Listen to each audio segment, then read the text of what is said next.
பைத்தானில் ஆப்ரேட்டர்னா என்னன்னு பார்க்கலாம். அதில் என்னென்ன types of operator and arithmetic ஆப்ரேட்டர்னா என்ன அதில் அப்படின்றத பார்க்கலாம். ஃபஸ்ட்டு ஆப்ரேட்டர்னா என்னன்னு தெரிஞ்சுக்கலாம். ஆப்ரேட்டர் அப்படின்றது வந்து பார்த்திங்கன்னா ஒரு 2 ஆப்ரன்ஸ்குள்ளே நடக்கிற ஸ்பெசிஃபிக் ஆப்ரேஷன்ஸை தான் ஆப்ரேட்டர்னு சொல்லுவாங்க. சரியா?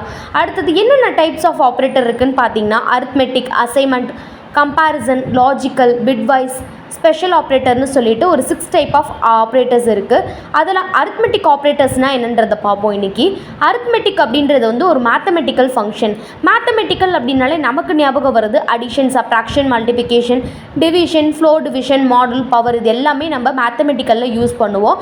இதை வச்சு நம்ம எப்படி ப்ரோக்ராமில் நம்ம வந்து கொடுத்து நம்ம சாட்டிஸ்ஃபைட் பண்ண முடியும் அப்படின்றத பார்க்கலாம். ஒரு எக்ஸாம்பிள் எடுத்துக்கலாம். எக்ஸாம்பிள் ப்ரோக்ராம் வந்து பார்த்திங்கன்னா 2 வேல்யூஸ் கொடுத்துட்டு நம்ம அடிஷன், சப்ராக்ஷன் எல்லாத்தையுமே ஒரே கண்டிஷனில் பண்ண முடியுமான்னு பார்க்கலாம். பிரிண்ட்ன்ற ஸ்டேட்மெண்ட் கொடுத்துட்டு நம்ம சம் அப்படின்னு சொல்லிட்டு ஒரு 2 வேல்யூ ஆட் பண்ணுற மாதிரி கொடுக்குறோம். அதே மாதிரி தான் சப்ராக்ஷன், மல்டிப்ளிகேஷன், டிவிஷன் எல்லாத்துக்குமே கொடுத்து நம்ம ப்ரோக்ராம் ரன் பண்ணோம்னா நமக்கு வந்து ரன் ஆகிடுச்சு.